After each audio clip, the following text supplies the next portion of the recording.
Assalamualaikum warahmatullahi wabarakatuh. Tabung Wakaf Umat Official. Jangan lupa subscribe, like, and share.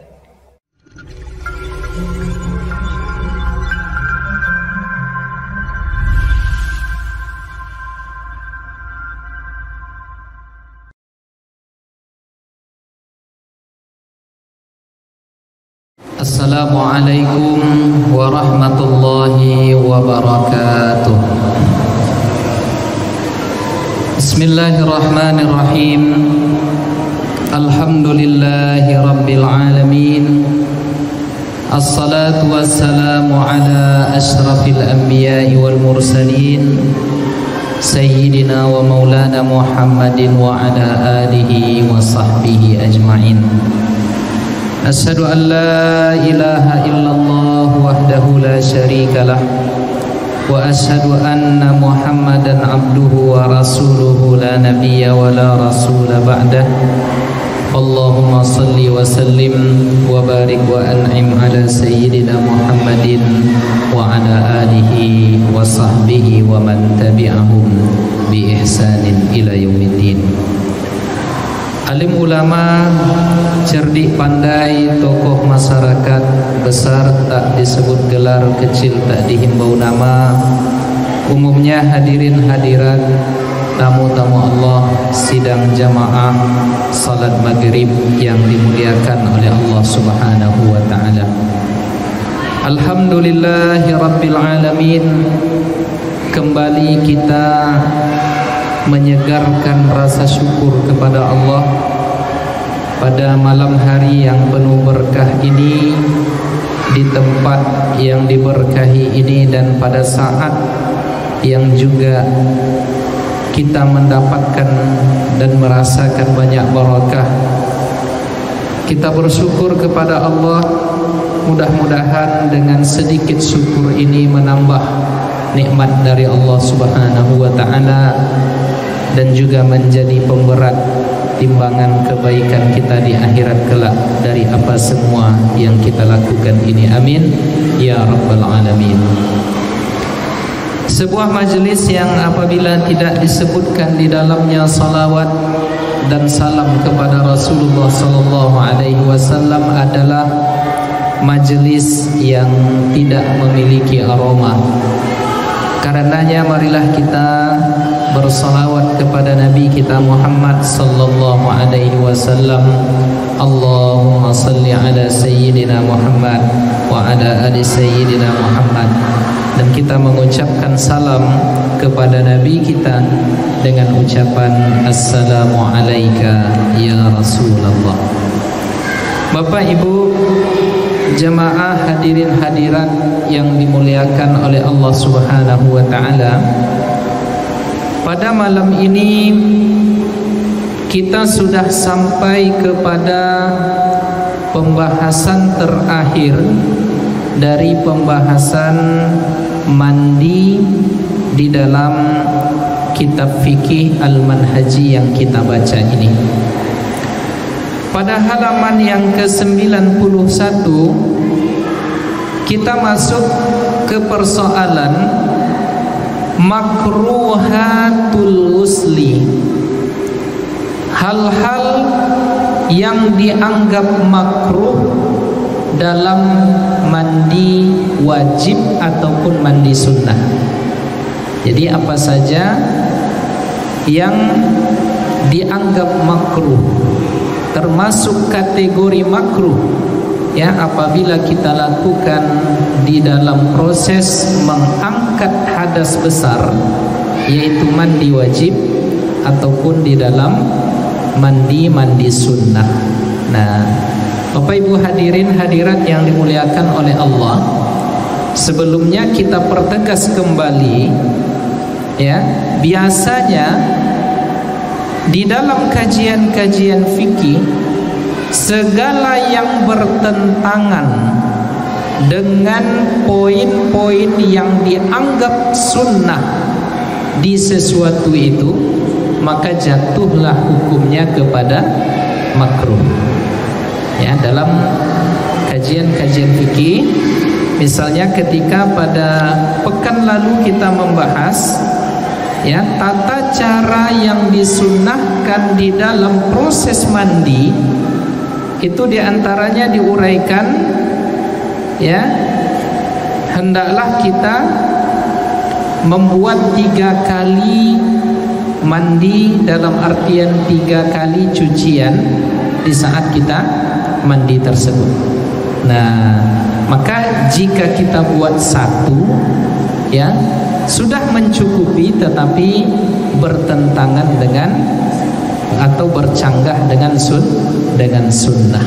Nah, tetapi pada kajian kita di dalam yang makruh di persoalan mandi ini, ya, sekali lagi kita tambah penegasan, ya, makruh adalah segala sesuatu yang apabila dilakukan tidak apa-apa, namun apabila kita tinggalkan akan mendapatkan pahala.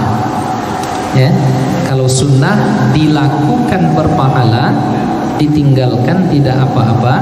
Sedangkan sunnah, ya, sedangkan makruh apabila dikerjakan tidak apa-apa, namun bila ditinggalkan akan mendapat pahala. Jadi sisi peninggalannya itu lebih dikuatkan di dalam makruh, sedangkan di dalam sunnah sisi memperbuatnya lebih diutamakan. Makanya sering kita ucapkan, sering kita ingatkan, dan bahkan sering kita sampaikan, ya, di antara kalangan, di antara umat kita sekarang banyak yang meninggalkan sunnah disebabkan karena dia sunnah, tetapi ada pula yang mengerjakan makruh karena dia makruh.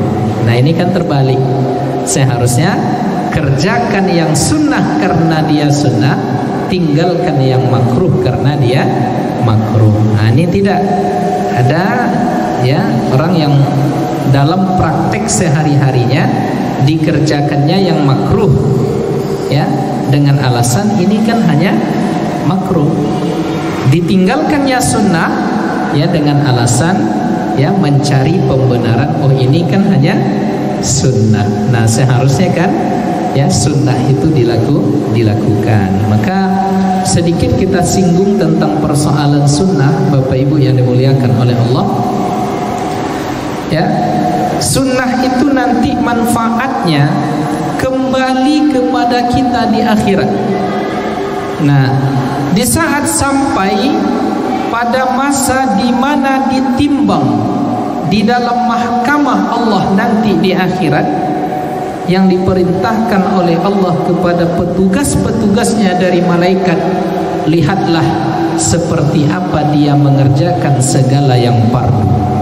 Setelah dilihat yang fardunya banyak kekurangan, ya, maka Allah berkata kepada petugasnya, pada malaikatnya pada waktu itu, unzuru, lihatlah, hal kana min abdi min nawafil, adakah hambaku ini memiliki segala sesuatu dari ibadah yang bersifat sunnah. Lalu ternyata jika ada yang sunnah-sunnah ini dia lakukan, maka Allah memerintahkan kepada malaikat untuk yang sunnah-sunnah ini menambal segala kekurangan-kekurangan yang wajib. Nah, jadi yang sunnah itu ujung-ujungnya nanti adalah menambal segala kekurangan kita dalam pelaksanaan yang wajib. Nah, maka hadirin-hadirat sekalian yang dimuliakan oleh Allah Subhanahu wa taala, banyak sekali kekurangan-kekurangan kita dalam mengerjakan yang wajib. Ya, di antara kekurangan itu adalah ketidaksempurnaan kita dalam melaksanakan yang wajib. Maka mudah-mudahan yang sunnah-sunnah itulah nanti yang akan menutup lubang-lubang kekurangan di dalam ibadah wajib kita. Contoh paling sederhana, Bapak Ibu sekalian yang dimuliakan oleh Allah, yang sederhana contohnya, seringkali kita ingat benda-benda yang hilang itu justru ingatnya di dalam salat. Ya enggak? Hilang kunci motor, ingatnya di salat.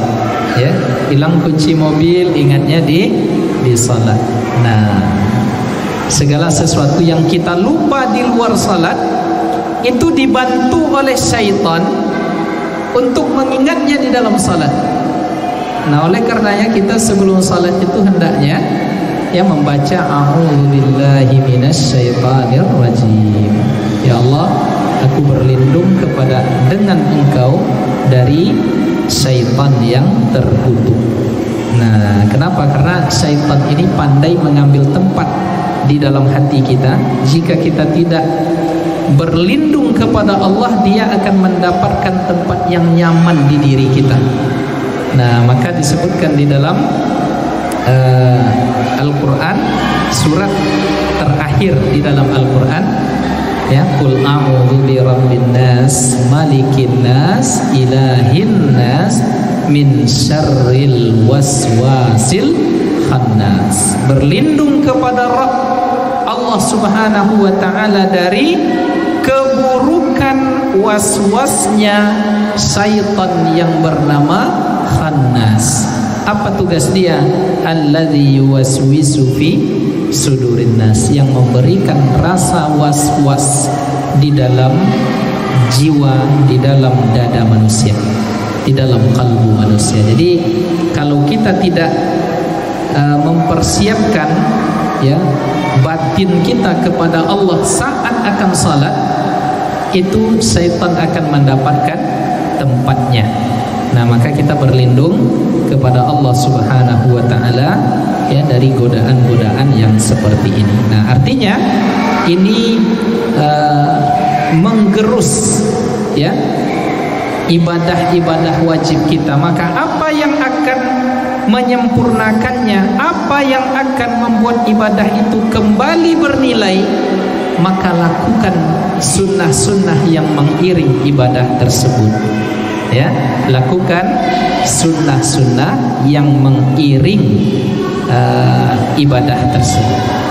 Paling sederhananya, ketika masuk WC dahulukan kaki kiri, keluar darinya dahulukan kaki kanan. Masuk ke masjid dahulukan kaki kanan, keluar darinya ya kaki kiri. Jadi yang sederhana-sederhana itu banyak yang kita tinggalkan. Jadi Bapak Ibu yang dimuliakan oleh Allah, pemahaman sunnah harus kita perbaiki mulai dari sekarang.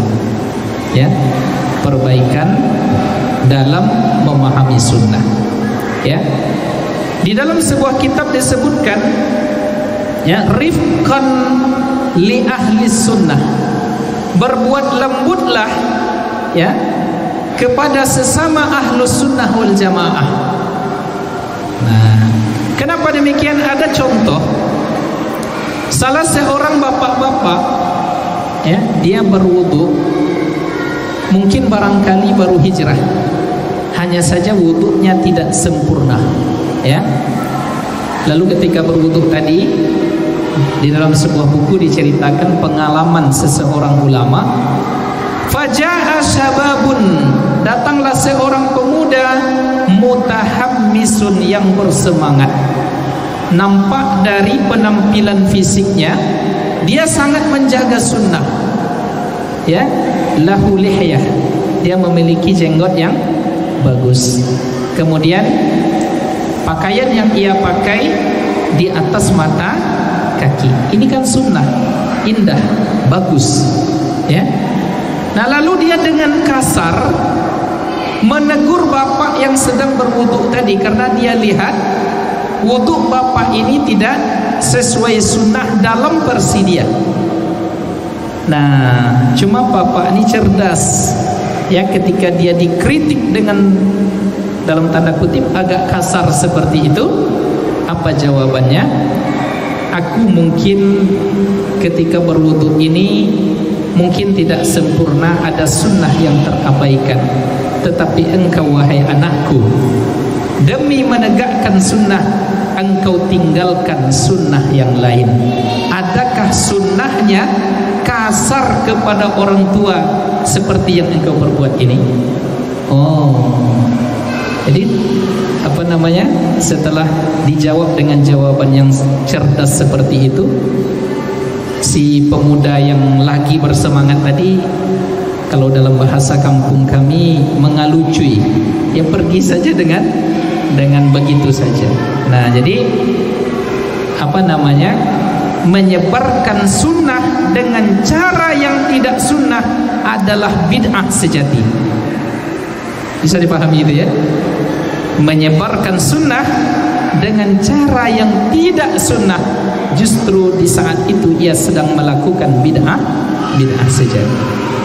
Jadi pernah datang salah seorang ya kepada Rasulullah sallallahu alaihi wasallam, ya, meminta kehidupan bebas. Izinkan aku berzina ya Rasulullah.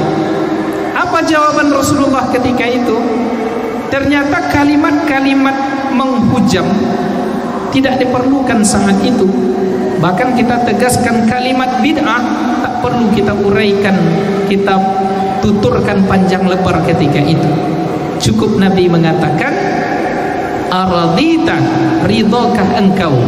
Itu terjadi di istrimu, terjadi di emakmu, ibumu, terjadi di saudari-saudarimu, dan mungkin bisa terjadi di anak perempuanmu. Kalau sudah disentuh yang sedikit itu kan menggelegar itu hati, karena akan lahir rasa cemburu. Nah, tidak ya Rasulullah.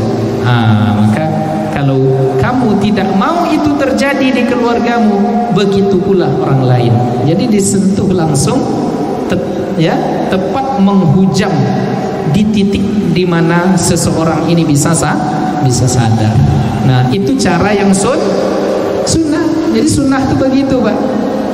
Ya, datang lagi kepada Rasulullah sallallahu alaihi wasallam seorang laki-laki, ya Rasulullah, mata sa'ah, kapan terjadinya hari kiamat? Nah, lalu Nabi mengatakan, tidak perlu berpanjang lebar, tetapi Nabi justru mengatakan, maza a'datta laha, apa yang justru engkau sudah perbuat ya untuk menyambut hari kiamat itu. Jadi tak perlu engkau tahu kapan waktunya, tetapi yang paling penting engkau ketahui, yang engkau lakukan adalah apa yang engkau persiapkan untuk itu. Jadi begitulah sunnah. Jadi sunnah yang bermaksud menyatukan itu ya seperti itu. Ya, sunnah yang menyatukan itu yang seperti itu. Nah, tetapi ketika kita mendapati sebuah amalan yang oleh versi kita tidak sesuai dengan yang kita pelajari, tetapi amalan itu terikat dengan dalil-dalil yang sudah ada, maka jangan cepat-cepat kita menyebut itu bid'ah. Ya, kadang kalimat bid'ah ini, itulah yang kita sebutkan tadi, tidak begitu penting.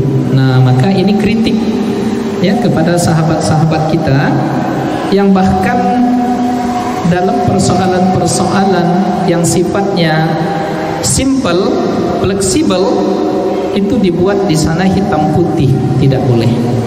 Ya, bahkan ada salah seorang ustaz yang bahkan saya bersumpah demi Allah, katanya tidak ada Nabi membaca Al-Fatihah setelah sholat. Dia ingin menegaskan bahwa membaca Al-Fatihah setelah sholat itu adalah bid'ah.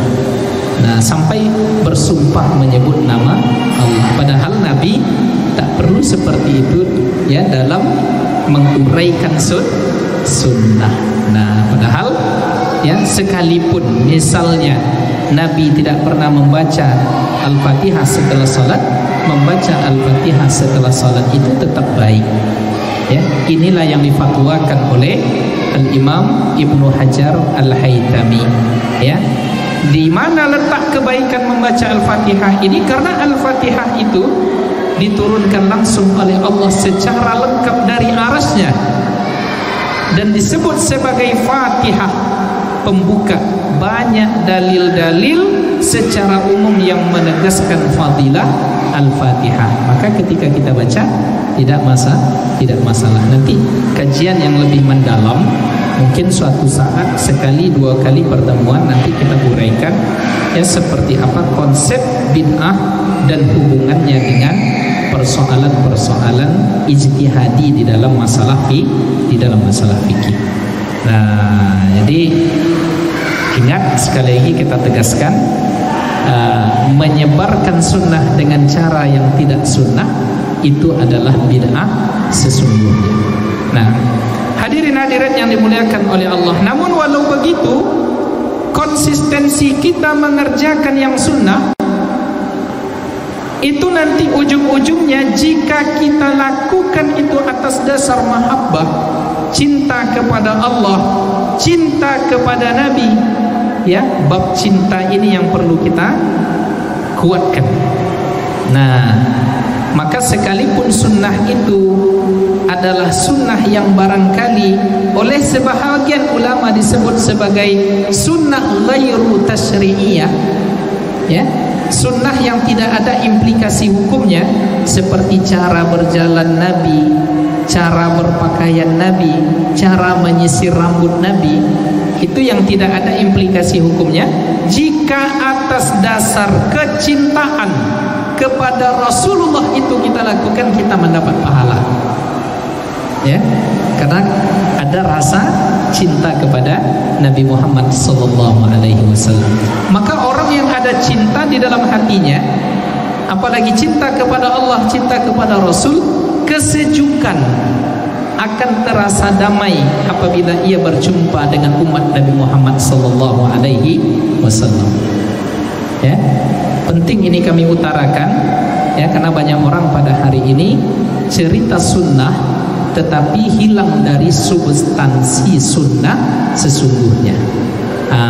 Oleh karena itulah Al-Imam Asy-Syafi'i mengatakan, ya, perbedaan ruang-ruang, perbedaan pendapat di dalam pengajian itu jangan sampai merusak rasa di hati, ya.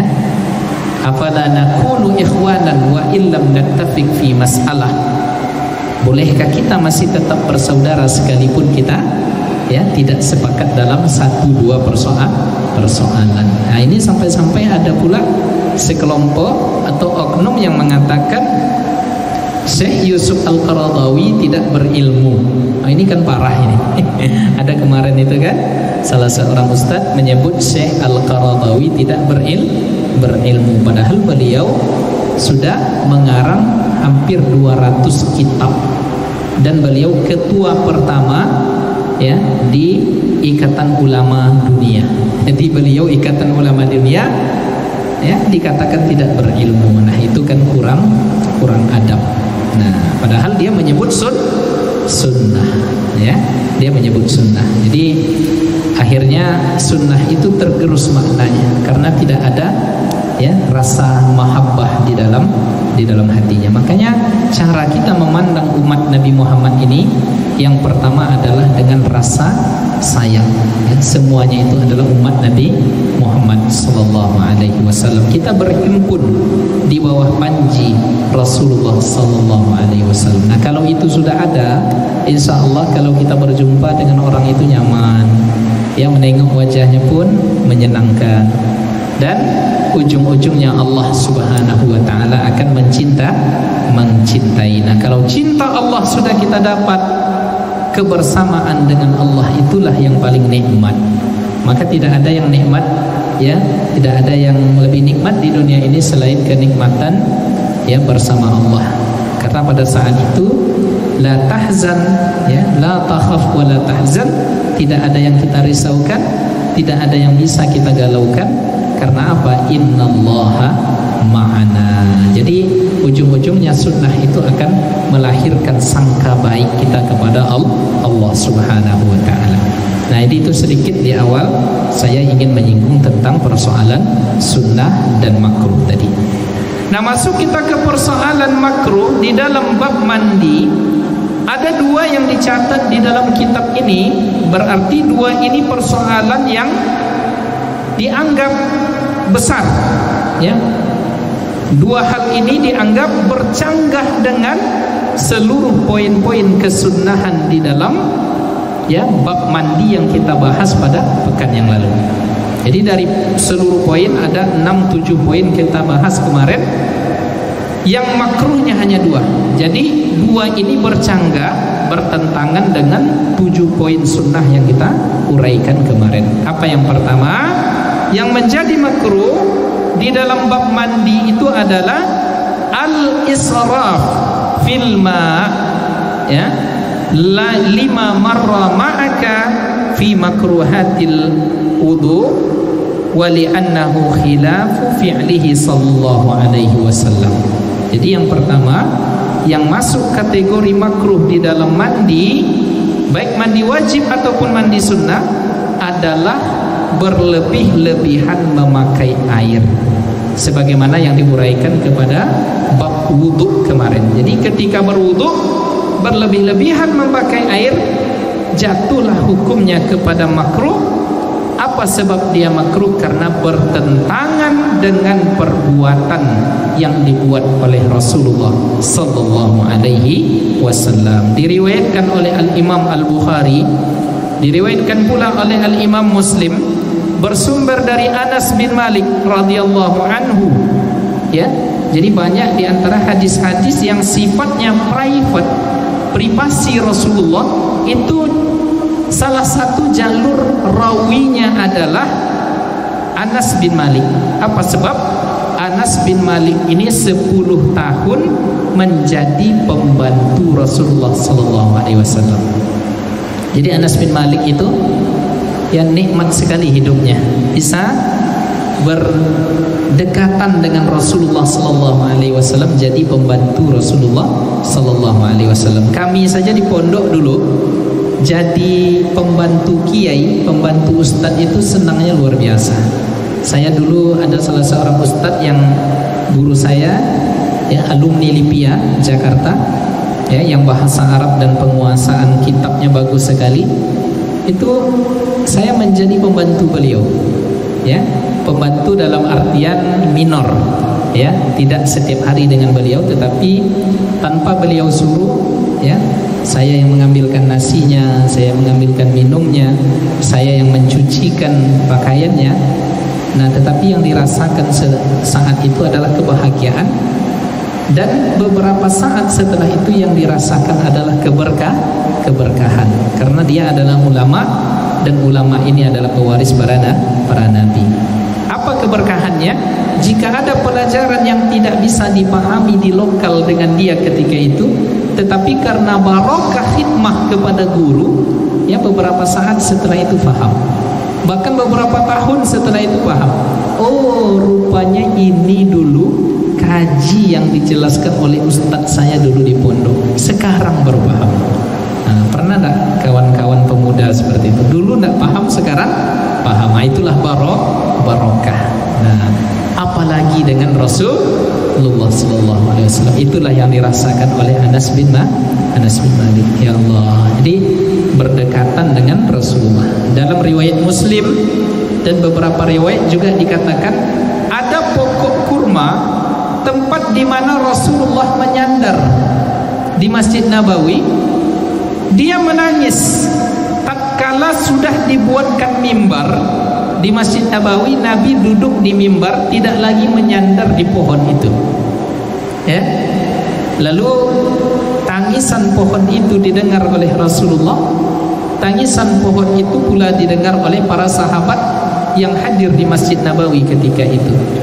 Lalu singkat cerita, Nabi bertanya kepada pohon kurma, engkau mau tetap di sini atau nanti engkau menjadi tempat sandaranku atau bersamaku nanti di surga? Lalu pohon pokok kurma ini berkata, ya sudah ya Rasulullah, saya ingin bersama engkau di surga nanti. Nah, jadi tak menangis lagi dia. Kawan-kawan, ada nggak pernah dengar tangisan mimbar ini? Ada yang dengar? Nah, biasanya itu bisa kita dapatkan di saat ruhani kita siap, Dan Rasulullah adalah bapak ruhani kita, Para sahabat adalah orang-orang yang dididik oleh Rasulullah sallallahu alaihi wasallam, yang mewarisi nurani Rasulullah sallallahu alaihi wasallam, ya, yang mewarisi ruhani Nabi Muhammad sallallahu alaihi wasallam. Coba kalau misalnya pertanyaan itu diberikan ke kita, engkau mau bersamaku di sini atau nanti di surga? Kira-kira jawaban kita apa? Kalau ada Rasulullah sekarang datang, ya, dalam mimpi kita, engkau mau bersamaku di dunia atau nanti sama-sama kita di surga? Kalaulah saya yang jadi pohon itu, saya jawab, ya Rasulullah, saya selalu ingin bersama engkau. Saya tak mau menunggu di surga, ingin selalu bersama engkau. Kalau sudah bersama Rasulullah, akan selalu sampai ke surga. Nah, ini yang menjawab adalah pohon kurma, ya. Pohon kurma ini yang ngomong itu spiritnya. Hanya saja mereka, ya, makhluk-makhluk di luar kita ini, mereka sudah tidak diberikan akal, ya. Akal mereka itu sudah ditarik. Yang ada itu hanya spirit. Maka jawaban dia, biarlah saya nanti di surga. Bagi kita yang memiliki akal, yang memiliki rasa cinta, enggak ya Rasulullah, ya, saya ingin bersama engkau mulai dari sekarang, ya. Makanya ada sebuah acara di televisi di Uni Emirat Arab, ya, yang dipandu oleh Ustaz Ahmad Sugairi. Itu ada acaranya, judulnya dulu pada tahun 2010, zaman kami masih di Kairo. Itu ada acaranya Laukana Bainanal Habib. Bagaimana sekiranya kalau Nabi Muhammad bersama kita. Datang ke pasar, ya, datang ke supermarket, dia bertanya kepada orang-orang yang datang di supermarket itu, "Masa taqulin?" ke seorang wanita, "Apa yang engkau akan katakan, ya, jika engkau berjumpa dengan Rasulullah sekarang?" Menangis, Pak. Ya, menangis, ya, tidak terucap apa yang akan kita lakukan jika ternyata Rasulullah ada di tengah kita. Nah, tidak terucap apapun. Nah, makanya kita banyak-banyaklah berselawat kepada Nabi Muhammad sallallahu alaihi wasallam. Maka, ya, kita yang punya akal, yang punya rasa cinta tentu akan menjawab, saya ingin bersama engkau wahai Rasulullah sallallahu alaihi wasallam. Kalau sudah bersama Rasul, ya, ada satu ayat dan ada beberapa ayat mengatakan, ya, kami tidak akan mengazab, ya, sebuah kaum wa anta fihim, ya, sedangkan engkau ada di mereka wahai Muhammad. Jadi Allah tak mau mengazab kaum yang ada Nabi Muhammad di dalam kaum itu, ya. Dan jika ada di kalbu kita Muhammad, maka yang akan turun itu hanyalah keberkahan, bukan azab. Apapun yang terjadi di tengah kita sekarang, mau corona, mau covid, ya, apapun yang terjadi, ya, itu adalah bunga-bunga dunia. Yang penting di dalam kalbu kita ada Allah dan ada Rasul. Makanya Al-Habib Ali Al-Jufri mengatakan, ya, standar ringan, standar minor cinta kepada Nabi Muhammad itu adalah, ada tak sebelum tidur itu kerinduan ingin berjumpa dengan dia di alam mimpi. Tapi kalau tidak ada, ya, muskilah itu. Apalagi yang bujang-bujang nih, mimpinya lain, ya, mimpinya lain. Mimpi apa itu wallahu a'lam, mereka yang tahu. Tetapi ada yang menarik, Umar bin Khattab, maaf, dia pernah mimpi ihtilam, mimpi basah. Padahal setiap malam dia menikmati berjumpa dengan Rasulullah SAW setelah Rasulullah wafat. Nah, jadi apa katanya? Istighfar dia setelah terbangun, sagalatni as-siyasah. Ini masalah politik ini sudah menyibukkan aku sehingga lupa kepada Nabi Muhammad. Kita sekarang nih sibuk dengan masalah politik, ekonomi, covid, ya, sibuk aja memikirkan itu, sehingga kosong ruang yang harusnya ada Nabi kita di dalam kalbu kita. Jadi kok sampai panjang pula kita cerita tentang itu, ya. Makanya cerita tentang Nabi Muhammad nih begitu nikmat, ya, tidak pernah bosan kita menceritakan Rasulullah. Mudah-mudahan cerita cinta kita inilah nanti didengar oleh Allah, disampaikan kepada Nabi. Mudah-mudahan kita dipayungi oleh syafaat Nabi Muhammad sallallahu alaihi wasallam. Walaupun nanti dari jarak jauh kita nengok Nabi Muhammad itu jadilah dak. Ya enggak, adik-adik sekalian. Dari kita sini yang beliau di sana misalnya, nampak dari jauh pun sudah jadi. Apatah lagi ya dekat dengan Rasulullah sallallahu alaihi wasallam. Nah, Bapak Ibu yang dimuliakan oleh Allah Subhanahu wa taala, jadi Anas bin Malik 10 tahun menjadi pembantu dekat Nabi Muhammad. Apa informasi dari beliau? Kana Nabi sallallahu alaihi wasallam yaltasil bisa ila 5 amdadin wa yatawaddau bil muddi. Nabi itu mandi besarnya hanya dengan air seukuran 1 sa' atau sampai 5 mud.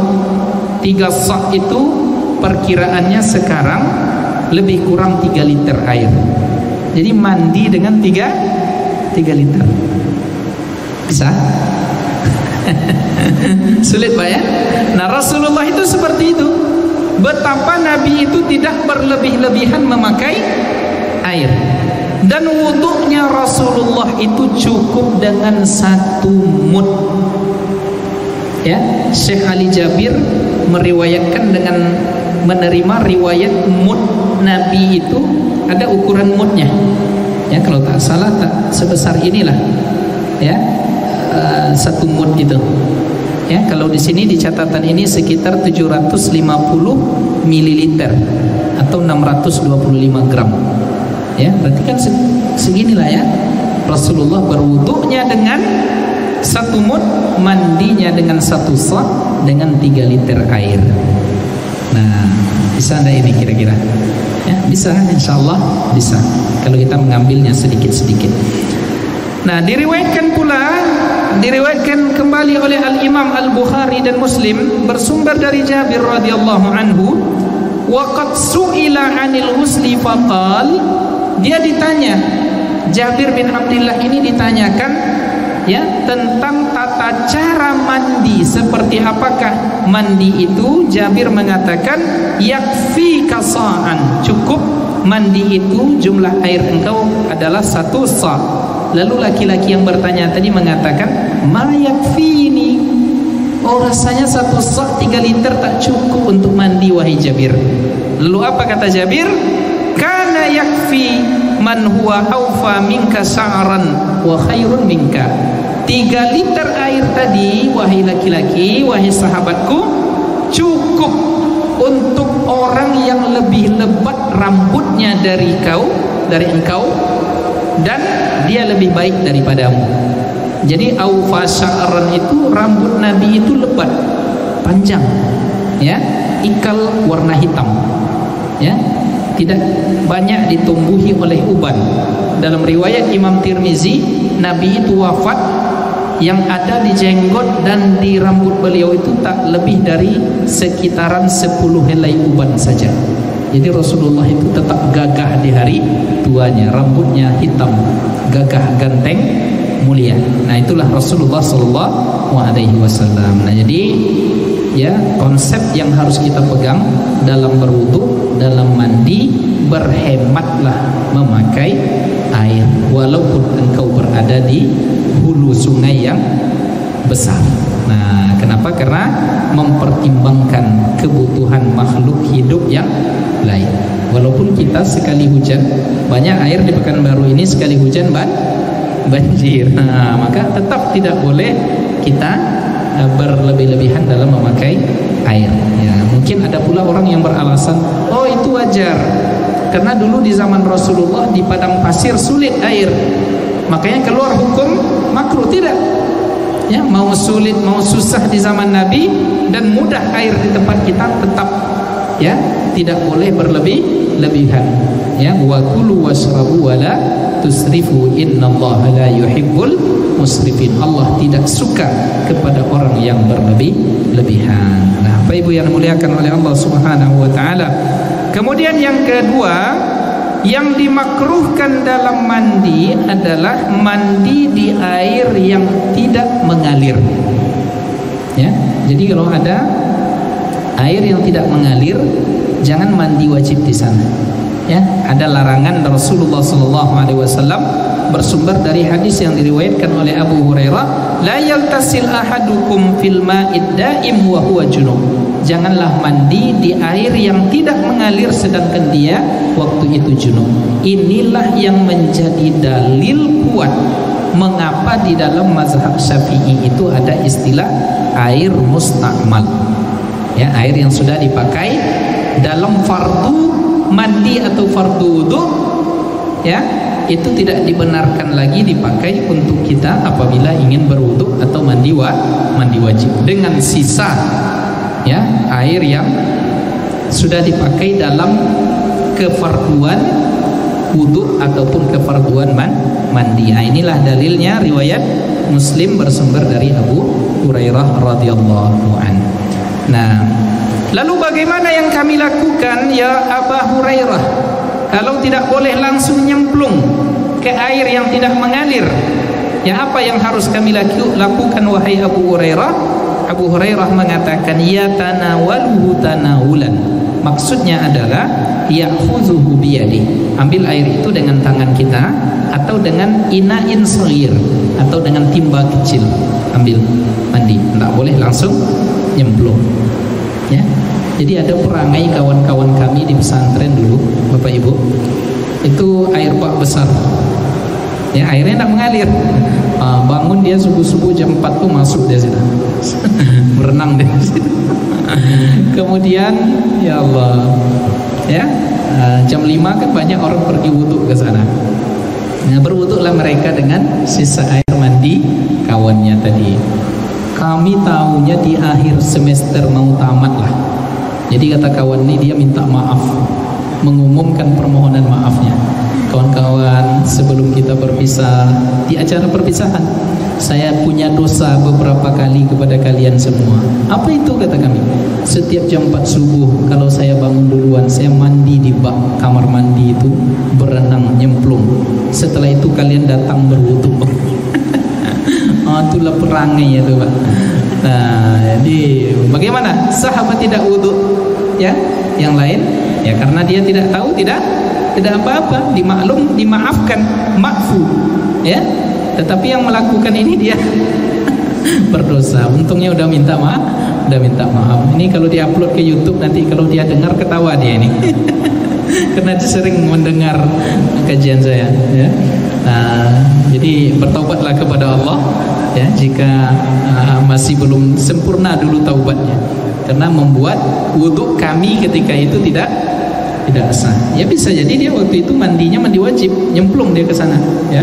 Wallahu a'lam. Semoga ini tidak dijadikan contoh, ya. Ini perangai anak-anak asrama biasanya begitu, Pak.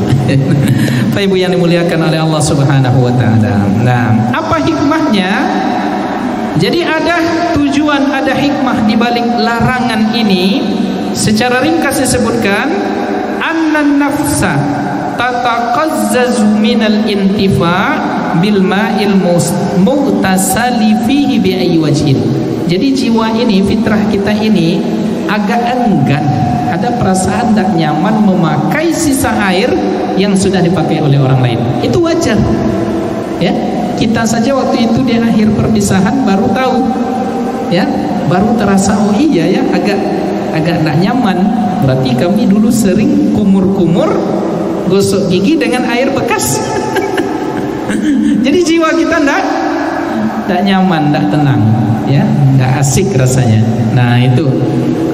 Nah, jadi begitu Bapak Ibu yang dimuliakan oleh Allah Subhanahu wa taala, ya, bahwa sesungguhnya inilah yang menjadi dalil, ya, tidak boleh kita inilah yang menjadi dalil adanya air musta'mal. Tetapi di sini disebut makruh, ya, dengan apabila dia tidak sampai kepada hukum haram, ini hanya setakat makruh saja, ya, mandi di air yang tidak mengalir atau berwudu di air yang tidak mengalir.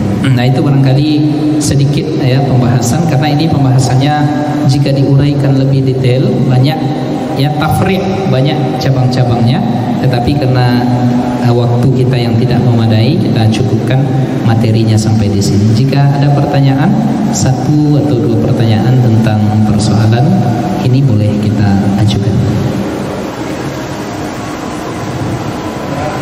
Silakan Ustaz. Ya.